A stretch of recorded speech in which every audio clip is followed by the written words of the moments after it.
የሰው ልጅን ስልጣኔ አቁሞት የማያውቁት ሁለት ነገሮች ናቸው፣ መረጃና ሎጂስቲክስ።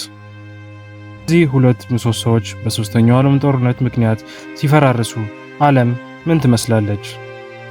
ከቴክኖሎጂ ውድቀት እስከ ተፈጥሮ መለስ ያለውን የሰው ልጆች ቀጣይ ጉዞ እንመራለን። ዛሬ የምንመለከተው ከጥፋቱ በኋላ የሚፈጠረውን የሰው ልጅ ታሪክ ነው። ልዕለ ኃያላን ሀገራት እንደ አሜሪካ፣ ቻይና እና አውሮፓ ያሉ ሀገራት በቴክኖሎጂ ላይ ያላቸውን ነት በመሆኑም ውድቀታቸውም የከፋ ይሆናል። በዚህም መበታተን ይመጣል። ማዕከላዊ መንግስት ከተሞችን ማስተዳደር ተቅተዋል። እንደ ኒውዮርክ፣ ቤጂንግ ያሉ ግዙፍ ከተሞች የበረሃና የግርግር ማዕከል ይሆናሉ። በዚህም የክልሎች መነሳት ይመጣል። ገዢዎች ዎርሎርድስ ይከፋፈላሉ። እያንዳንዱ ክፍለ ሀገር የራሱን ድንበር መግዛት ይጀምራል። ሌላኛው የመብራት መጥፋት ወይም ብላክአውት ነው። ዓለማችን በሰከንድ ውስጥ ቢሊዮን የሚቆጠሩ መረጃዎችን የምታስተላልፍ ፈጣን ማሽን ነበረች። በድንገት ግን ያ ሁሉ ይቆማል። ሰማዩ በጭስ ይሸፈናል። ቶች መረጃ መላክ ያቆማሉ። ልክ እንደ ተራ ድንጋይ እጅ ላይ ይከብዳሉ። ሲጀመር መጀመሪያ የጠፋው መብራት ሳይሆን ተስፋ ነበር። በቴሌቪዥን የምናያቸው የዜና ማዎች ሲቋረጡ ዓለም ግዙፍ ጨለማ ውስጥ ትሆናለች፣ እንኳን ምን እንደሆነ እስከስ። ቀጣዩ ደግሞ የሎጂስቲክስ መሞት ነው። በጣም ተስፋ የምናደርግበትን የሸቀጦች አቅርቦት ሰፕላይ ቼን ሲፈርስ እንመለከተዋለን። መርከቦች ነዳጅ አጥተው ባህር ላይ ይቆማሉ። አውሮፕላኖች መቆጣጠሪያ አጥተው መሬት ላይ ይተኛሉ። ከተማ ውስጥ ያሉት ሱቆች እንዳለ ባዶም ይሆናሉ። በቀጣይም አሰቃቂው የመጀመሪያ የጨለማ ወር ይሆናል። ሰዎች በመጀመሪያው ቀን ግራ ይጋባሉ፣ በሁለተኛው ቀን ይፈራሉ፣ በሶስተኛው ቀን ግን ለህልናቸው ይዋጋሉ። የከተማው ሰው ምግብ ፍለጋ ወደ ገጠር መሰደድ ይጀምራል። አሁን ትልቁ ሀብት ወርቅ ወይም ዶላር ሳይሆን አንድ ጣሳ ስንዴ ወይም 1 ሊትር ውሃ ነው። ገንዘብም ትርጉም ያጣል። ሰዎች ለጥቂት መድኃኒቶች ሲሉ ውድ መኪናቸውን ይሸጣሉ። በረሃብ የተቸገረ ህዝብ ሕግና ስርዓትን ይረሳል። ይህ ወቅት የሰው ልጅ ጨካኝ ጎኑን የሚያሳይበት አደገኛ ጊዜ ነው። ቀጣዩ ደግሞ ጨለማ ጊዜ ነው። ሁሉን ነገር ኢንተርኔት ላይ መጠየቅ የለመደ ትውልድ አሁን ምንም እንደማናውቅ እንረዳለን። እንዴት እሳት ይነዳል? እንዴት ቁስል ይታከማል? የትኛው ተክል ይበላል? ለእነዚህ ጥያቄዎች መልስ ለማግኘት ወደ አሮጌ መጽሐፍት ቤት መሮጥ ይጀመራል።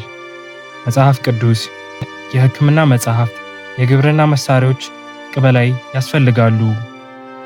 ዜና ስለሌለ ሰዎች በተረት ተረት መኖር ይጀምራሉ። አሜሪካ ጠፍታለች ወይ አዲስ አበባ ላይ መብራት ጠፍቷል። ያልተረጋገጠ ወሬ ሰዎች በከንቱ ያንከራትታሉ።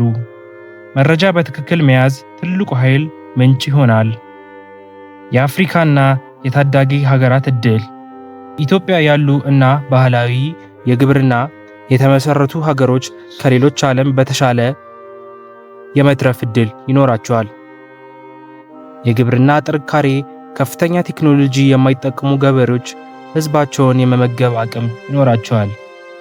ባህላዊ ማህበራዊ ትስስር እንደ እድር እና እቁብ ያሉ ማህበራዊ ስርዓቶች መንግስት በሌለበት ሰዓት ህዝቡን ለማስተዳደር ትልቅ ሚና ይጫወታሉ። አፍሪካም ለዓለም የምግብና የሰው ኃይል ምንጭ አዲሱ ዓለም መሪ ልትሆን ትችላለች። ሌላው ትልቅ ሊፈጠር የሚችለው ነገር የተፈጥሮ በላይነት ነው። ሰው ከተማውን ትቶ ሲወጣ ተፈጥሮ ትመለሳለች። በአስፋልት መካከል ሳር ይበቅላል። በትላልቅ ህንፃዎች ላይ ዛፎች ይወጣሉ። አራዊት ወደ ከተማ መሃል ገብተው መኖር ይጀምራሉ። ዓለም የሰው ልጅ ባይኖርም ውብ መሆኗን እንደምትችል የምታሳይበት ሚስጥራዊ ወቅት ነው። ከተሞች ወደ ጫካነት ይቀየራሉ። ከዛ ሁሉ ጋጋታ አዲስ ማህበረሰብም የሚመሰረት ይመስላል። ዓለም አቀፋዊ መንግስትም የሚባል ነገር የለም። እያንዳንዱ ሰፈር ወይም መንደር የራሱ ሕግና መሪ ይኖረዋል። ሰዎች በዘር ወይም በቋንቋ ሳይሆን ለእኔ ምን ሊጠቅመኝ ይችላል በሚል ጥቅማጥቅም ይደራጃሉ። የጥበቃ ሥራና የግብርና ሥራ የሰው ልጅ ዋና ተግባር ይሆናሉ ብሎ ይታሰባል። በዛም ሳቢያ የድንበር መጥፋትና የአዲስ ካርታ መፈጠርም ይመጣል። ሰው ሰራሽ ድንበሮች ጦርነቱ በካርታ ላይ ያሉትን መስመሮች ያጠፋቸዋል።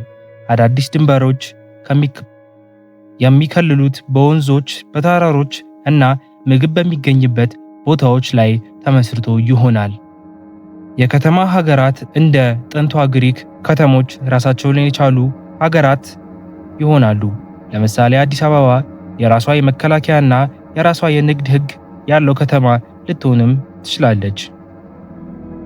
የሰው ልጅ ትውስታ ከጦርነቱ በኋላ የሚወለዱ ልጆች የቀድሞ ዓለም እንደ ተረት ተረት ነው የሚነገራቸው።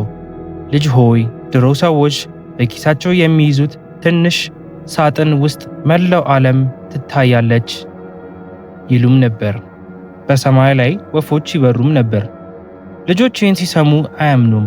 ለእነሱም ዓለም ማለት አሁን የምታመርተው ጎመንና የምታድነው እንስሳ ብቻ ነው። ዓለም ትቀየራለች፣ እኛ ተቀይረናል። ታሪክ የሚያበቃው እዚህ ጋር አይደለም፣ ገና መጀመሩ ነው። በእንዲህ ያለ ዓለም ውስጥ እናንተ ብትሆኑ በሕይወት ለመቆየት ምን ታደርጉ ነበር? የትኛውም ሙያ ትመርጡም ነበር? ሐሳባችሁን ኮሜንት ላይ አስፍሩልኝ። በቀጣዩ ክፍል እንድሰራላችሁ ሰብስክራይብ ማድረጉን እንዳትረሱ። በሚቀጥለው ቪዲዮ እስክንገናኝ ሰላም።